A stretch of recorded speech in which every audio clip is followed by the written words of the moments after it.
Okay, so we will begin our study in the second chapter of the book of John. The last meeting, we saw the first chapter of the book of John, and we saw how John the Apostle introduced Jesus Christ, right? And he used the term word for Jesus Christ, which is translated logos in Greek. And then he mentioned about Jesus Christ being the true light. He also mentioned about the mission of John the Baptist. Yes. And the word becoming flesh. And then also we have seen how the first disciples have joined the ministry of Jesus Christ. So can anyone recollect who are the first disciples that were actually the disciples of John, but then they followed Jesus Christ? Peter and Andrew. John. Andrew and John, right?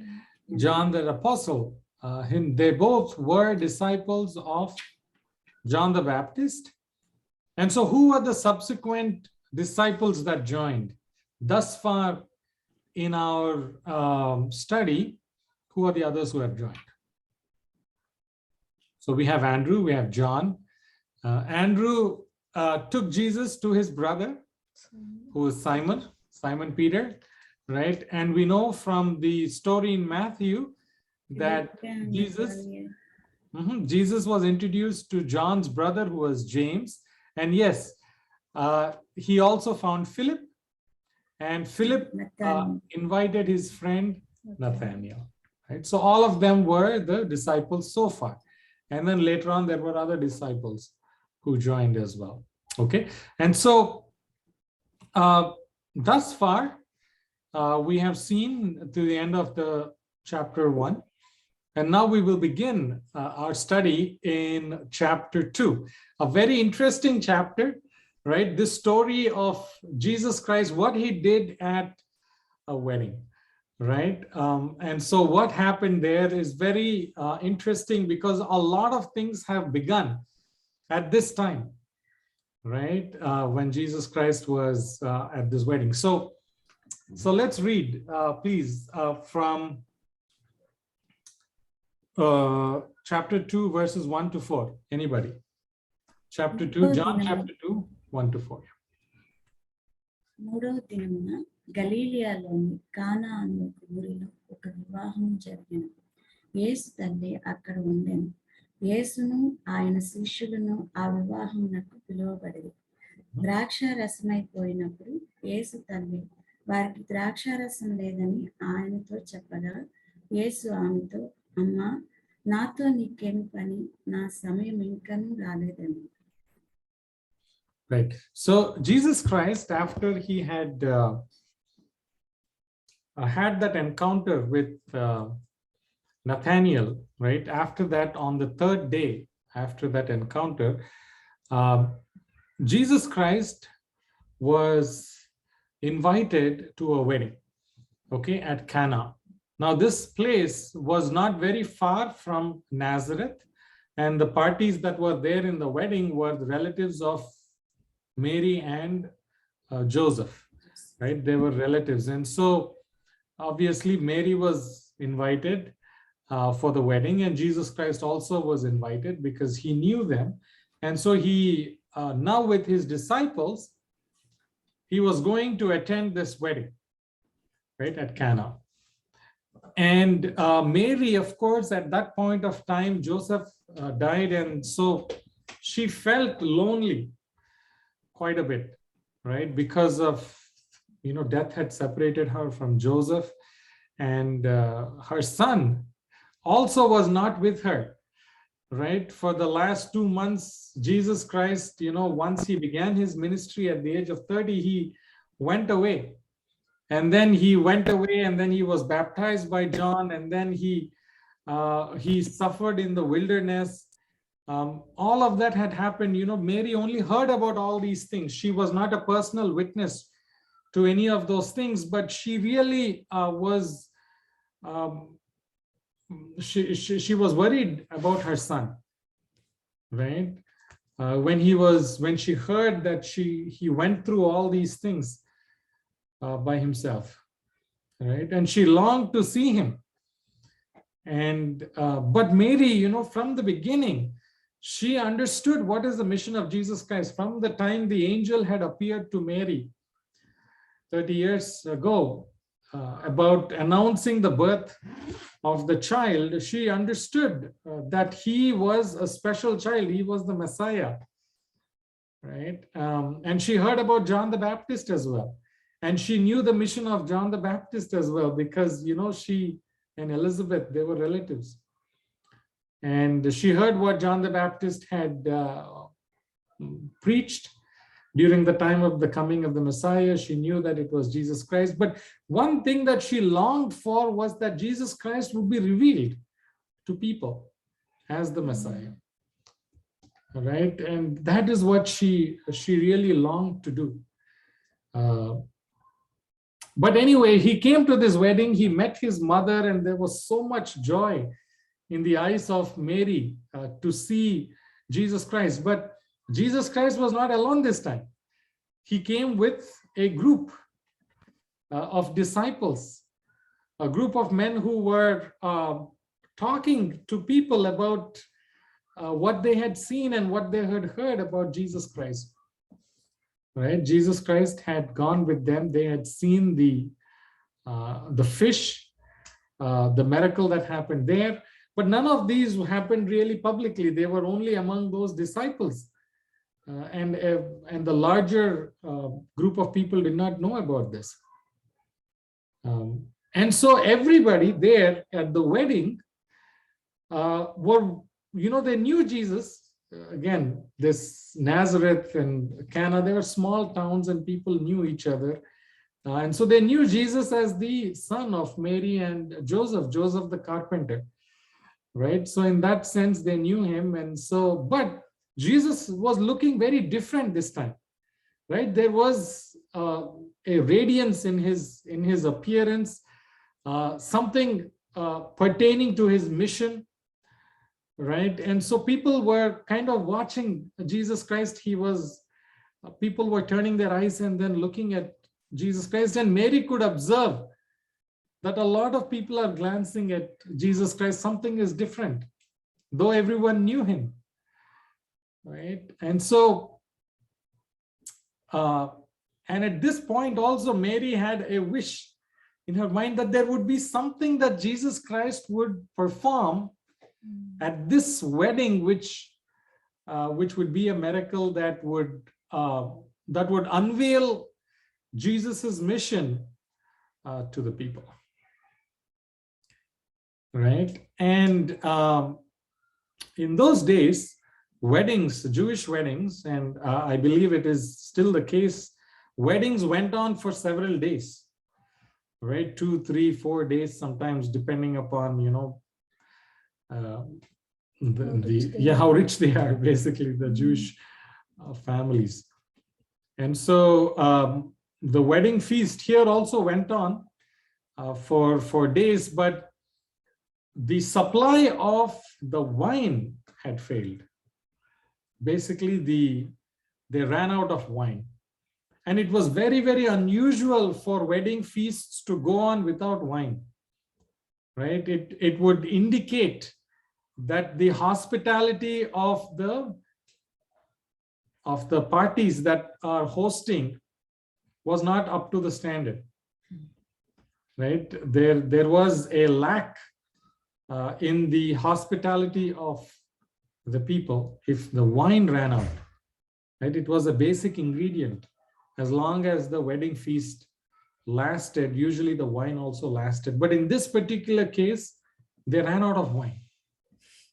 Right? Now, Mary was involved in many of the arrangements because she came a little earlier and then she assisted with many of those arrangements. And so she knew what was going on at that wedding, right? She knew the parties of the wedding. And so not everyone came to know, Generally, they did not come to know. There, they also had something called the master of the feast, right? Generally, like how we call them today as MC, right? Master of ceremonies. Like that, there they used to call the master or the ruler of the feast. Even he did not come to know, and everyone seemed to be enjoying, but the wine ran out. And soon everybody will discover this. And so Mary comes to Jesus at that point of time, right? With trust, with hope. And what does she say? The mother of Jesus said to him, they have no wine. That's all she said to Jesus. They have no wine. Right? Mary knew that Jesus would understand the implicit request that she had, right? That she wanted Jesus to do something about this particular situation that has arisen, right? And so Jesus replies and says, woman, what does your concern have to do with me? Right? By addressing his mother as woman in those days, in the Jewish custom, in the Oriental custom, it was very common, right? To use the Hebrew word. There it was a showing of respect, right? When translated to English, normally we don't call our mother woman, but in those days, it was, according to the Jewish custom, it was showing perfect respect, right? And so he was calling out his mother. Why? What does your concern have to do with me? My hour has not come, right? At the outset, this might look like Jesus Christ was being rude to his mother, right? What does this have to do with me? Right? My hour has not come. But there is so much meaning in what Jesus Christ had told Mary, right? What does this have to do with me, right? You know, when Jesus Christ was 12 years old, they came to the temple, right? Does anyone remember what happened in that instance? When they came to the temple with Jesus Christ, and then when they were returning, what happened? Anybody remembers that?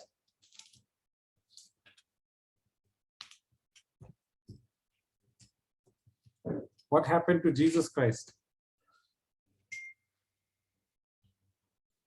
He was lost. Jesus Christ was lost, right?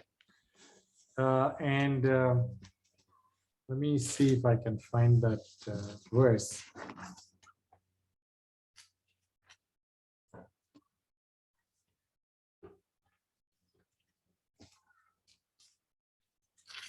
It is found in the book of Luke.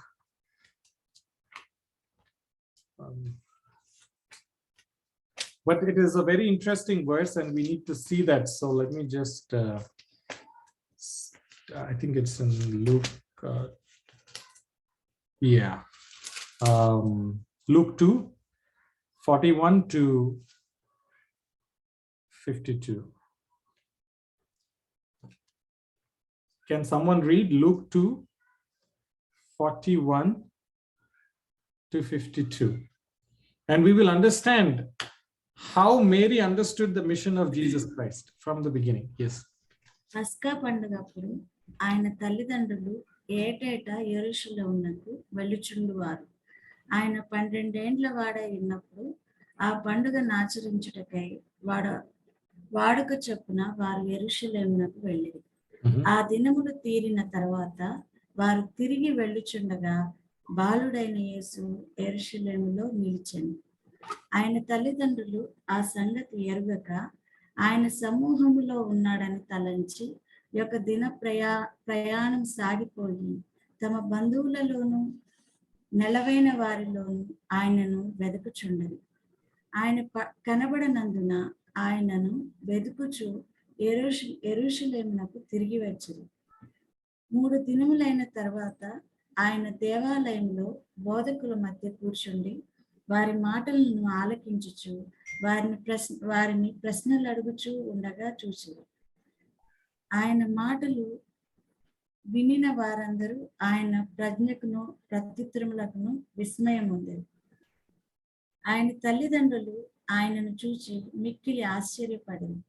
ఆయన తల్లి, కుమారుడా, మమ్మను ఎందుకు ఇలాగూ చేసితివి? ఇదిగో నీ తండ్రియు నేనును దుఃఖపడుచు నిన్ను వెతుకుచూ ఉంటునని ఆయనతో చెప్పగా, ఆయన, మీరు నన్నేలా వెతుకుచుంటిరి? నేను నా తండ్రి పనుల మీద నుండవలనని మీరు ఎరుగరా అని వారితో చెప్పాను. అయితే ఆయన తమతో చెప్పిన మాట వారు గ్రహింపలేదు. అంతటా ఆయన వారితో కూడా బయలుదేరి నజరేతునకు వచ్చి వారికి లోబడి ఉండెను. ఆయన తల్లి ఆ సంగతులన్నిటినీ తన హృదయంలో భద్రం చేసుకున్నాడు. Amen. So, very interesting, right? They go to the temple, as there was their custom. Everybody used to come to Jerusalem for Passover. And then when they were returning to Nazareth, Jesus was left behind in the temple, and they were going in a large caravan. In those days, they used to come, all the relatives, like 100 people used to come and then go back together. And so they thought that Jesus was there with somebody, with one of his friends or one of the relatives. And so how long did they go? One full day they traveled without knowing that Jesus was not there. And when they realized, they were searching and searching, right? And then how they had to travel back to Jerusalem again, how many days? One day back, right? And searching. So altogether 3 days it took for them to find Jesus. Where? Again, in the temple. And Jesus was teaching, asking questions, answering like a scholar to the people who were in the temple. The priests and everyone were amazed about the knowledge of the wisdom of this young boy. And then when Mary and Joseph found him, and then what did Mary ask? Son, why have you done this to us? Look, your father and I have sought you anxiously. And Jesus replied, why did you seek me? Did you not know that I must be now about my father's business? Right? Do you not know what my mission is? My mission is to accomplish the purpose of my Father. Right? Every step, everything that Jesus Christ did, step by step, was a fulfillment of the plan that his Father had laid for him. And even at this point, at the wedding, Jesus is asking his mother the same thing, right? What does this have to do with me? Right? I am going about my Father's business, right? And so there should not be any interference from any earthly influence from me, even if that is his mother. Nothing earthly can influence anything that I am doing. Everything is ordained by heaven for Jesus Christ. He cannot be disturbed or distracted by anything that is interfering with his work. And he tells what he means. My hour has not yet come. My hour for what? Hour for what has not yet come? The hour where I should be revealed as the Messiah to the people, that hour has not come yet. Right? And so what does this have to do with me? Now, Jesus was still a very, very obedient son. He knew that Mary had nothing to do with the plan of salvation that he came to implement on this earth. And she cannot interfere with his work. But she was still his mother. She still came to him with a request and with the faith and trusted him. And because he wanted to honor her trust, and because of the faith to strengthen the faith of the disciples who were there, the initial disciples. The disciples, mind you, had to go through so much after this. The rejection of Jesus Christ, they would never imagine. They just joined Jesus, right? And they, at this point, were thinking that Jesus will be readily accepted everywhere. because Jesus's message to them was very clear. And when he goes to Judea, when he goes to Jerusalem after this, they felt that his message is going to be very clear to people, and people will accept. Jesus was preparing them, right, for what is going to come, so that their faith in him will be strengthened. And so though he said, mine hour has not yet come, what did Jesus' mother do? His mother said to the servants, whatever he says to you, do it. You know, my friends, in the same way as Jesus said, you know, what does this have to do with me? There is nothing on this earth that should be an obstacle for what God has ordained us to do. Right? That is what Jesus Christ is giving us the lesson. Right? In the end, even this one proved to be a blessing for everybody who was present there. But nothing earthly, no influence, whether in our communities, families, anywhere, nothing should be an obstacle for us. Jesus Christ was telling that by saying these words, he wanted that example to go out. That what is divinely ordained for you and for me has to be fulfilled, and nothing should come in between. Right?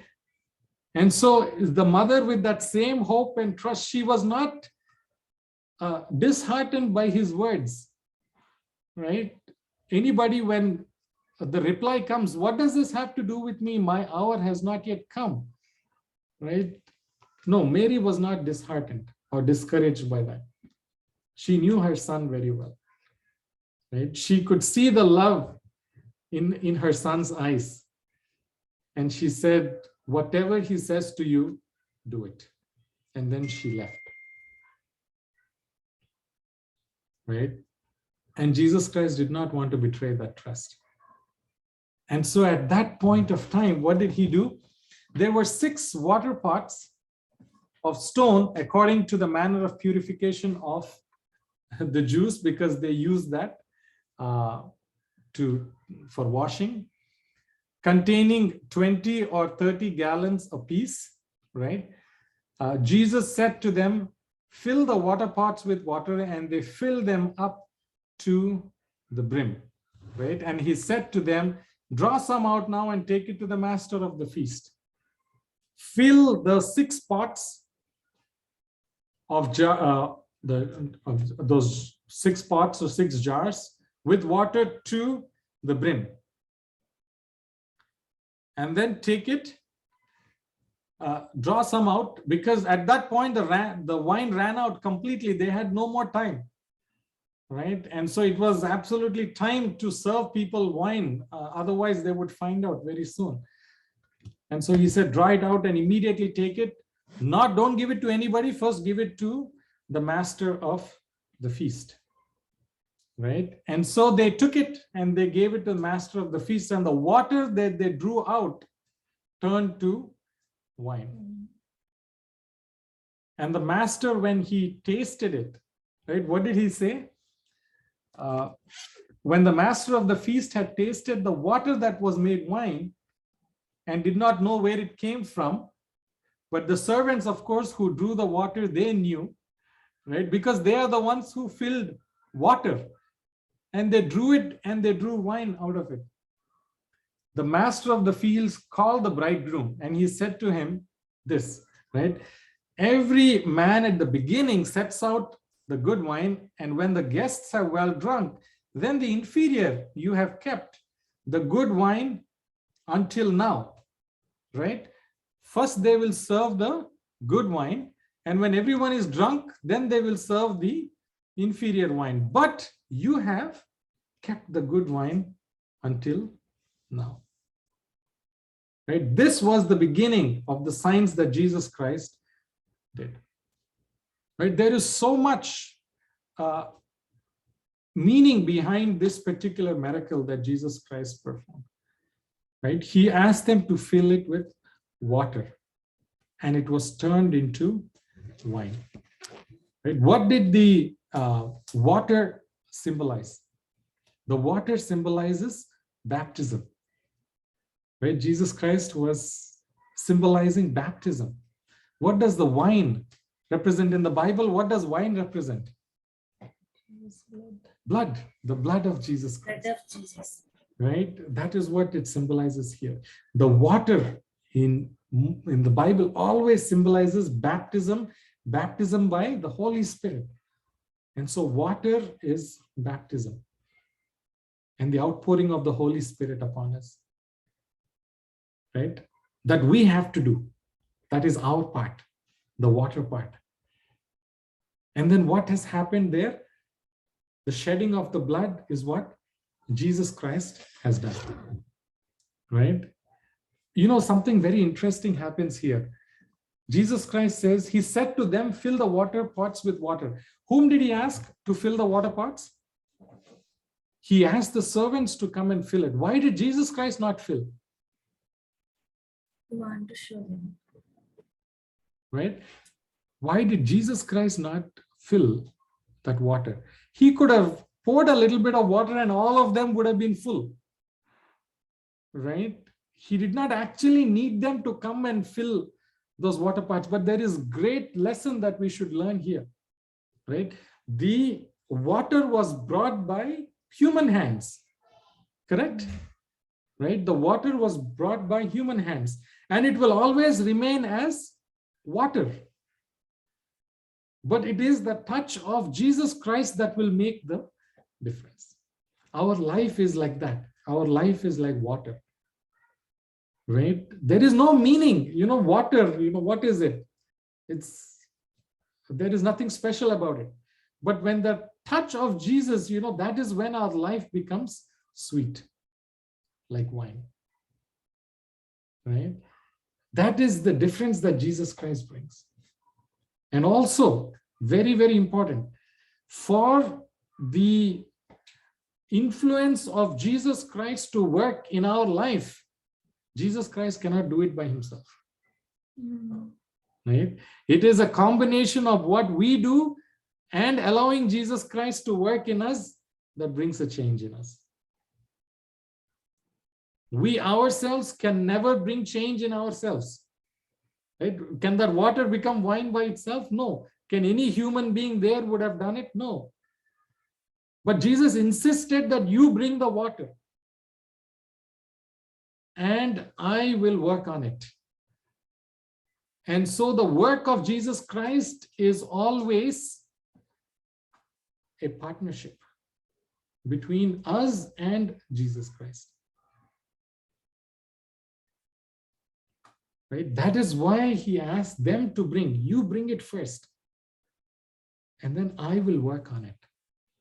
Your life, bring it to me and allow me to work. And you see the result. Right? It will be much better than what it was before. You get the point? Right? Come to me the way you are. Like water. And I will make it like the best wine ever. You know, another very interesting thing, this master said, every man at the beginning sets out good wine. And when people are drunk, he will give the inferior. This is exactly how the world is. Right? Whenever we are lured into any temptation, that's how the world offers. Everything looks very nice at the beginning. Right? Everything looks very attractive, very tasty. But slowly, as we are getting drunk with it, as we are getting more and more involved with it, then we understand. Right? Just like this inferior thing is served later on. That is when we realize the vanity in that whatever we are indulging in. That is how the world operates. Everything looks beautiful at the beginning until we realize how far we have gone from Christ. But the way Jesus Christ does is that the taste always remains and it will be the best that you were always, that you ever were. Right? You will never run out of taste. It will always be the same, and nobody will ever run out of wine. meaning that that sweetness in your life will always remain. You draw and draw and draw, and it will always be there, right? As long as Jesus Christ is in your life. And so there is so much of symbolism in that one miracle that Jesus Christ had performed. This was the first public miracle that Jesus Christ performed. This was not where Jesus Christ declared himself as the Messiah. That part is coming on later. But this was the first place where people had recognized that a miracle was performed by this humble carpenter's son. And word had spread all around Galilee and even up to Judea about these things. And then they started studying the prophecies about the coming of a Messiah, and could this be that person? Okay, and so that is what happened, and it says his disciples believed in him, right? This was also done for the benefit of the disciples, right? And after this, he went down to Capernaum, he and his mother, his brothers, and his disciples, and they did not stay there many days. Okay, after this particular incident that took place, all of them went, he, his mother, everyone went to Capernaum, and then they stayed for a few days, not too many days there. Right? This thing happened in Cana, which was close to Nazareth, and then they traveled to Capernaum, which was near Sea of Galilee.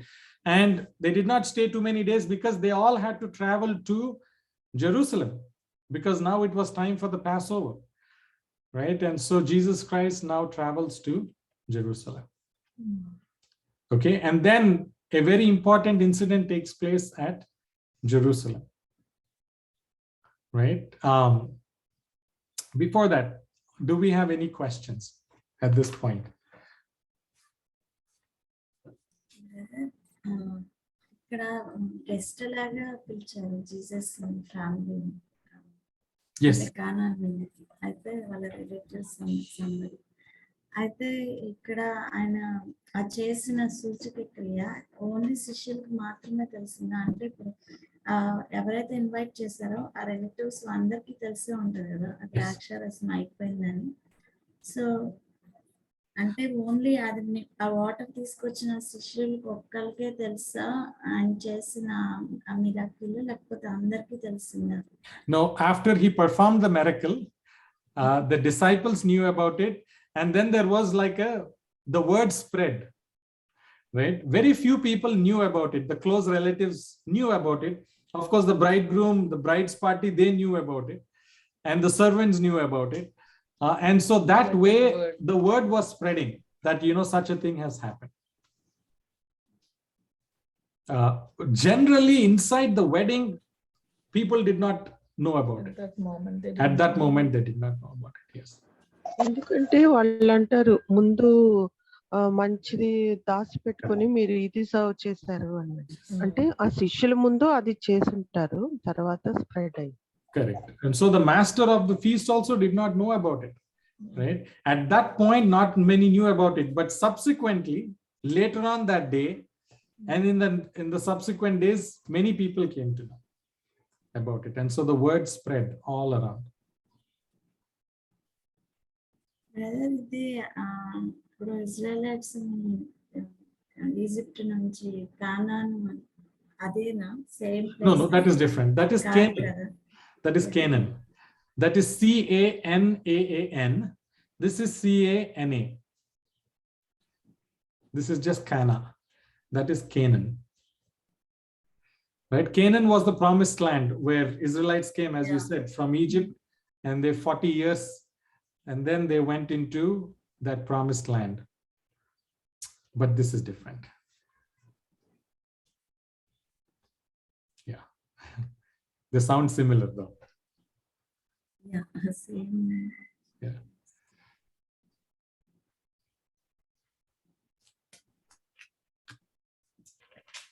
You have any other questions, or we have time for the rest of the chapter 2?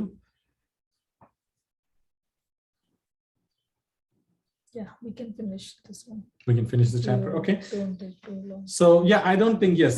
So at this point, and yeah, feel free to ask at any point of time if you have a question. Feel free to interrupt. Okay. So now Jesus Christ had finished this miracle, and then he went to Capernaum, and now they were all preparing to go to Jerusalem. Right? Galilee was on the north, and Jerusalem was on the south. What was in between? Anybody remembers? I think we saw a map some time ago. The province of Galilee was on top. The province of Judea was to the south. What was in between? Nazareth, Nazareth was in Galilee itself. Galilee. Yes. Right. They had to pass through a province. Jews did not like to pass through that, but they had to go through that. Samaria. Okay. So they walked through Samaria and then they would go to Jerusalem, right? That is the only way you had to cross Samaria, right? Now, when they came to Jerusalem, it was the Passover time. So someone please read John 2 from 13 to 17.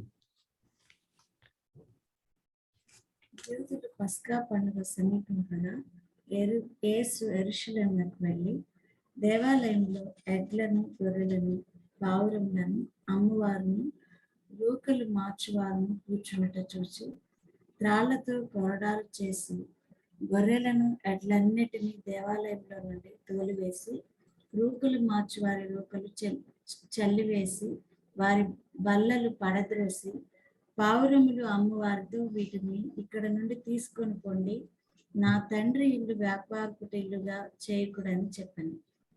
ఆయన శిష్యులు నీ ఇంటిని గూర్చిన ఆసక్తి నన్ను భక్షించునని వ్రాయబడి ఉన్నట్టు జ్ఞాపకం చేసుకున్నాను. Yes. So Jesus Christ was going to the temple. Now, for Passover, a lot of people used to come from all over those days. They used to call it Palestine, right? Even today, there is a state called Palestine, right? Mm-hmm. But those days, Palestine included Israel and surrounding places as well, territories. And so from all over Palestine, people came from Galilee, from Samaria, from everywhere. Right? Whoever wanted to go to that temple. So they used to travel very long distances, right, to come to this particular place. And a lot of poor people came. A lot of lame, blind, deaf people came because they thought that during this Passover time they can receive healing, right? And they would offer sacrifices. Now, a lot of people, because they were coming from that far, they were not able to bring their lambs and cattle for sacrifices.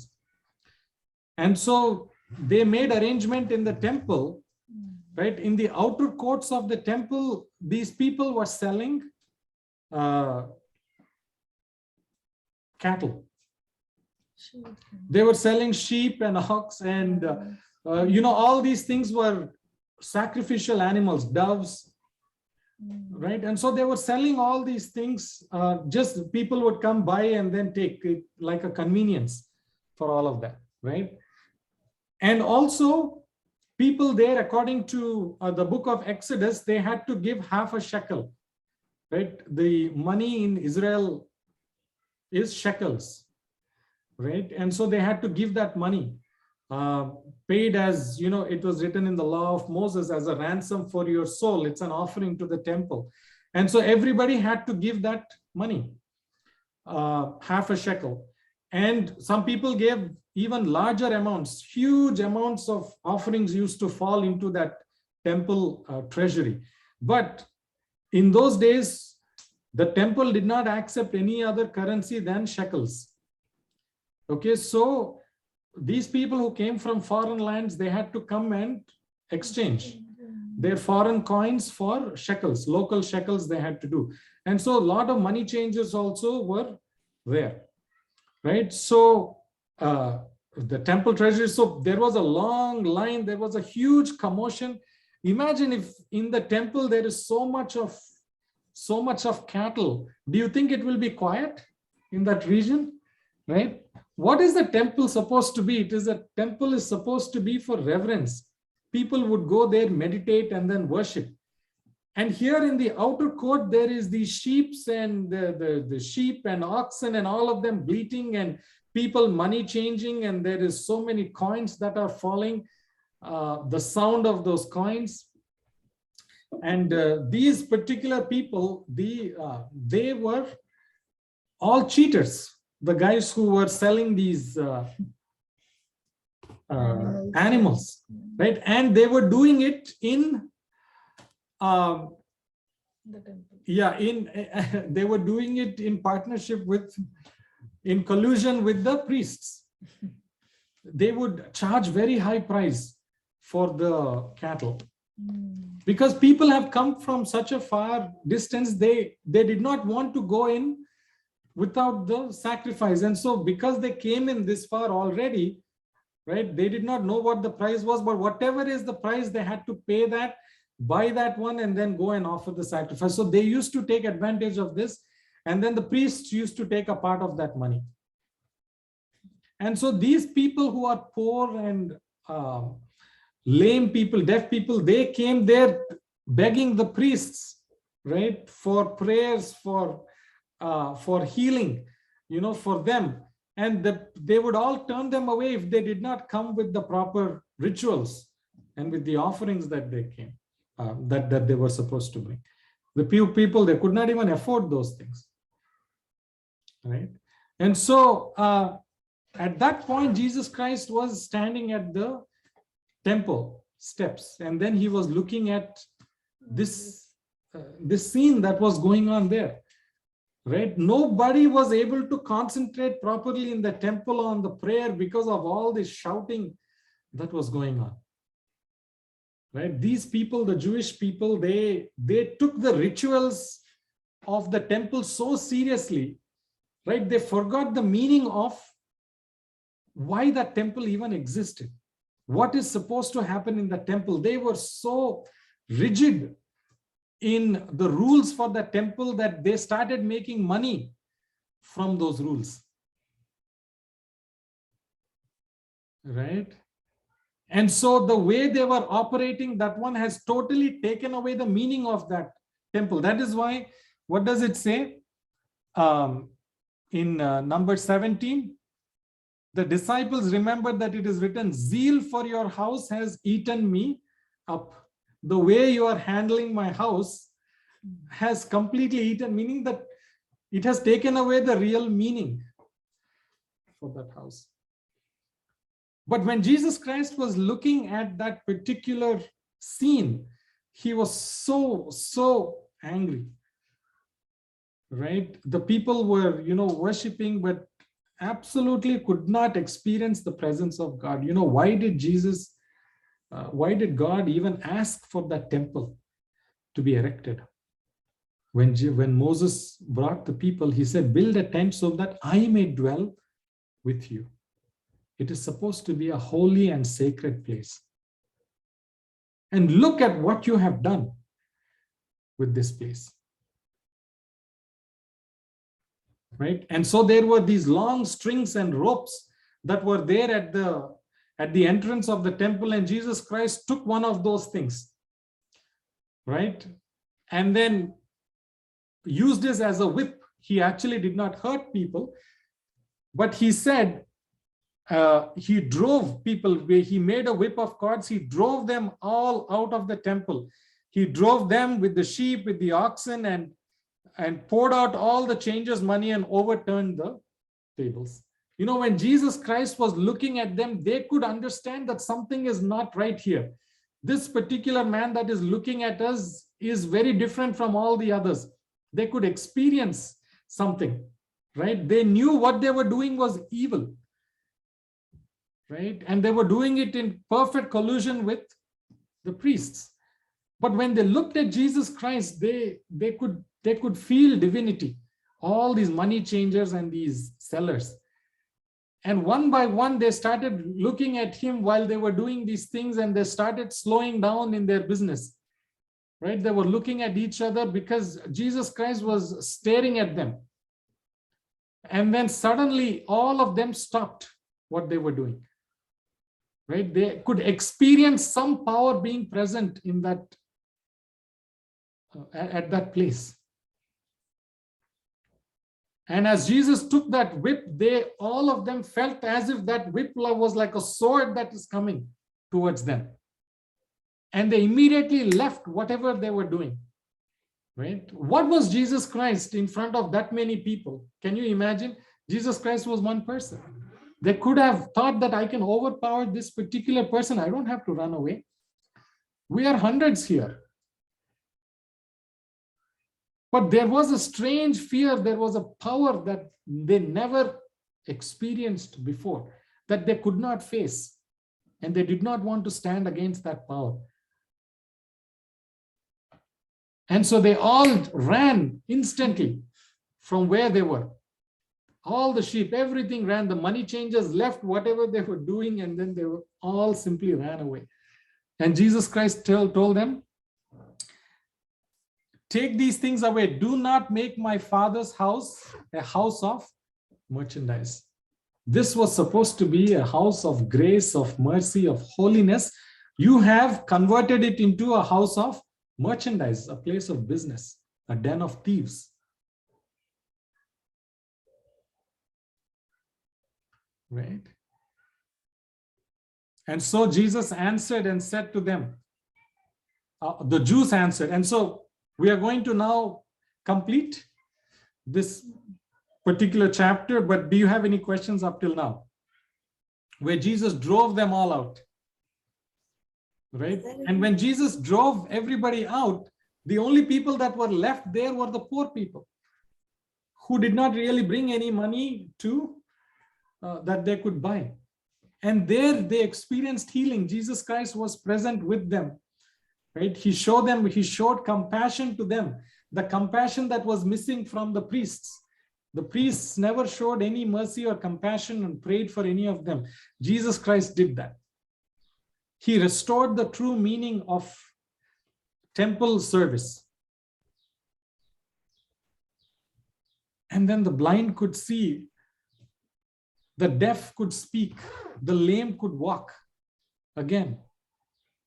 While everybody was witnessing this one. This is where Jesus Christ, when he said, this is my Father's house, and you have made it into a house of merchandise and into a den of thieves.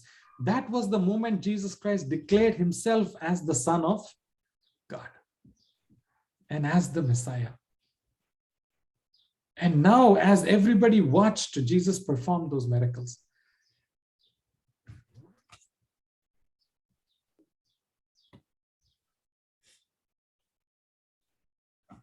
amen. And many of the people who went away witnessed and told many people, many other people, right? And these people who were all driven away, they came back slowly. Start again. They came back slowly, and they actually believed. You know, most of these people, they were actually appointed by the priests to do this kind of business, to enrich the priests. Many of them themselves were innocent. It was all the plan of the priests, the Pharisees, that were all doing that, and they came back and they wanted to see Jesus Christ. And they realized the evil that they were doing there.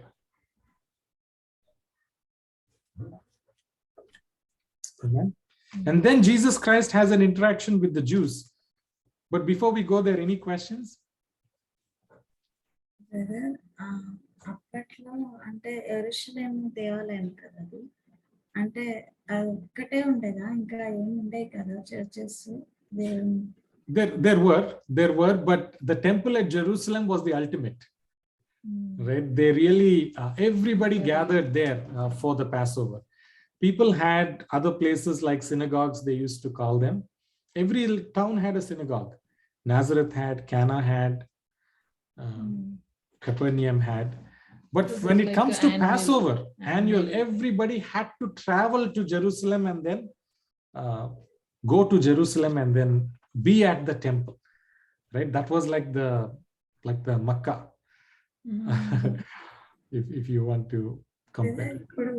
ఇప్పుడైతే మనకి అంటే churches లో cross ఉంటుంది కదా, symbolic గా. అంటే Jesus కి church అంటే జీసస్ అన్నట్లు క్రాస్ ఉంటది. అప్పట్లో ఏముండయి అంటే ఆ చర్చెస్ లో ఇది దేవాలయము అని తెలియడానికి.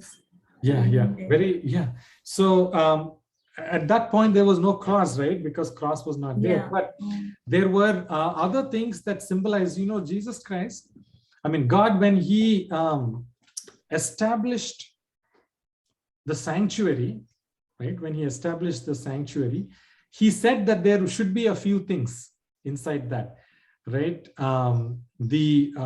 After the law was given, right, to Moses, the law of Moses was there in the synagogue during Jesus' time. It evolved, during those times. During the time of Moses, we know, right, there were two parts in the temple.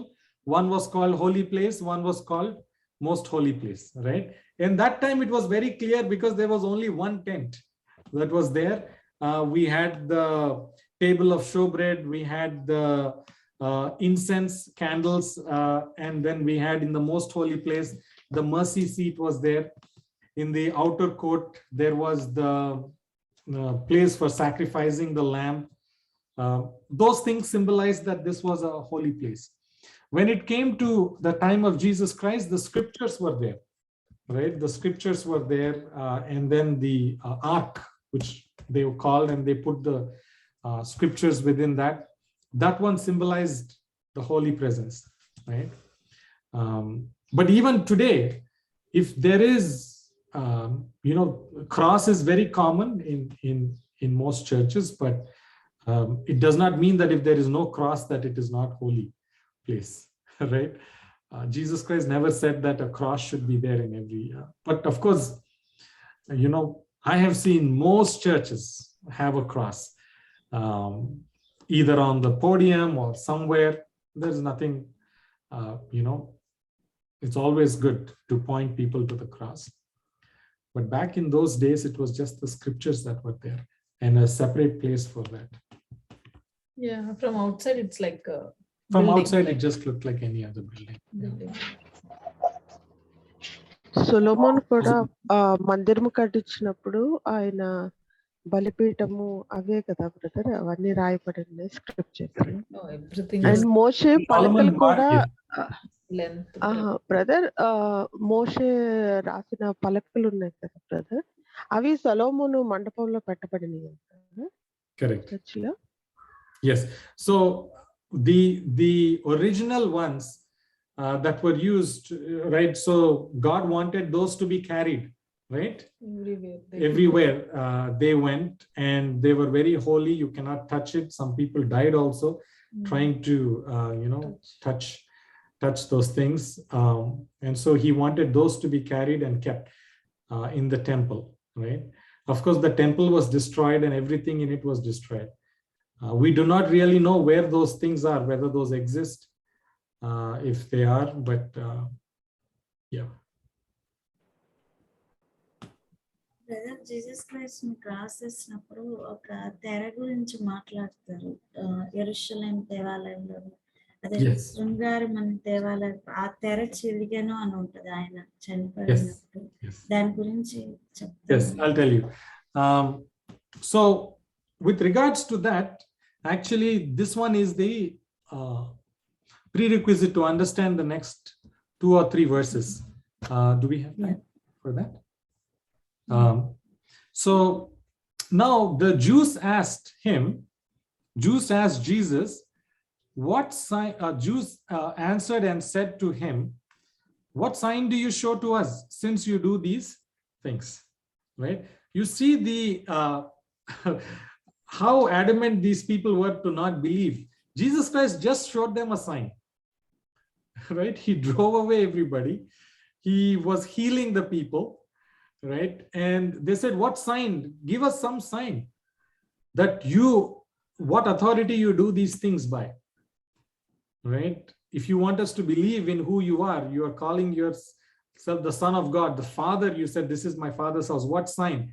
And Jesus said to them, destroy this temple, and in 3 days I will raise it up. So there is so much meaning in what Jesus Christ said. Destroy this temple and I will rebuild in 3 days. First thing, Jesus Christ also talked about the physical destruction of this temple, right? After Jesus Christ died in 70 AD, we took a look, right, at what happened to the temple at Jerusalem with the general Titus, who came and destroyed the temple completely. Physically, it will be destroyed, right? The other thing, the Jews, right? What was the significance of the temple? Why did God ask Moses to even erect that temple? What was happening inside that temple? What did it signify? The sacrifices were taking in that place in that temple, right? People were realizing that there is forgiveness of their sin in the shedding of blood. And so everything that happened in the temple signified something that was going to happen later. And that later was when Jesus Christ came. Everything. People had to understand that in itself, there was no significance for what was happening in the temple if they did not point to Jesus Christ. Does that make sense? Right? In itself, there was no meaning in the lamb or anything, because all of that pointed to Jesus Christ. If you, as the leaders of the temple, did not understand that meaning, and you have completely perverted the meaning of the temple by destroying its reverence, by converting it into a marketplace, right? You have virtually destroyed the temple, right? Because that temple is the presence of God. But what Jesus Christ was talking about here, the real meaning, he also symbolized the physical destruction of the temple, the virtual destruction of the temple by these people. Spiritually, they destroyed it. But it was really Jesus Christ who was the main symbol of the temple. The temple, everything represented Jesus Christ. And so when he said destroy this temple, he meant destruction of himself. Right? So what does that say? Can someone read 18 to 22? కాబట్టి యూదులు, నీవు ఈ కార్యము చేయుచున్నావే, ఏ సూచక క్రియను మాకు చూపెదవని ఆయనను అడగగా, యేసు, ఈ దేవాలయంను పడగొట్టుడి, 3 దినములలో దాన్ని లేపుదునని వారితో చెప్పాను. యూదులు, ఈ దేవాలయము 46 సంవత్సరములు కట్టిరే, నీవు 3 దినములలో దాన్ని లేపుదువా అనేది. అయితే ఆయన తన శరీరం అను దేవాలయము గురించి ఈ మాటలు చెప్పాను.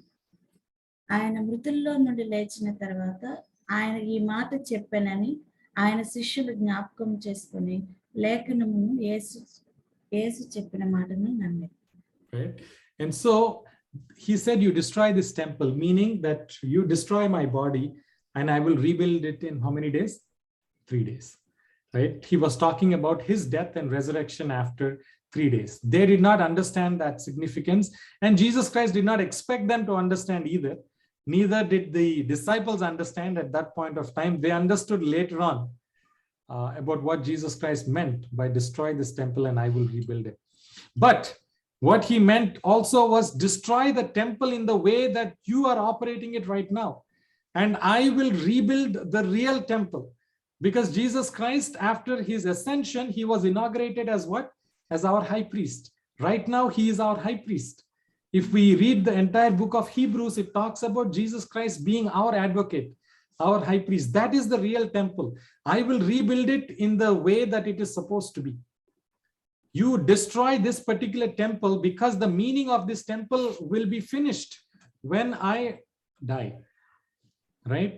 So what was that veil of the temple? The veil of the temple separated 2 places, the holy place and the most holy place, right? And so in the holy place, certain things happened. Most holy place, only the high priest had access to that and he would go there, right? When Jesus Christ went, died, right? What happened there was that symbolized the end to the sacrificial system.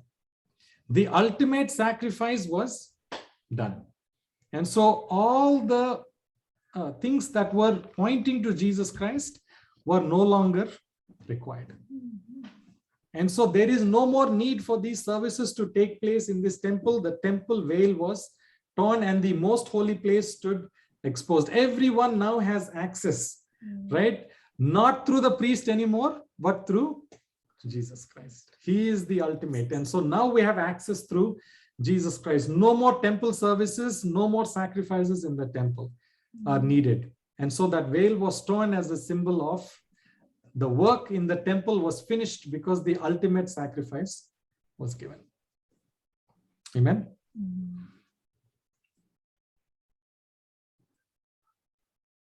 And so that also exactly concludes the second chapter of John, right? But this has that significance, talking about the temple, right? And Jesus Christ, by cleansing the temple, he also was talking about, I am the only one that can cleanse you. Our body is called what? The temple of God, right? And the people there that they were there, their bodies also were like that temple there, right? It was full of selfishness and greed and all those things, right? Until such time, nobody was able to fix that situation. Everybody knew that it was evil, but it took Jesus Christ to come and cleanse that temple. Same thing with our temple also, our body, that we are also, if we are filled with defiling and greed and all kinds of love for money, it's only Jesus Christ who can come and then drive all of that away for it never to return again. And so spiritual cleansing also, physically he cleansed, but real meaning was that he is capable of spiritual cleansing also in our body, which is the temple of God. Amen.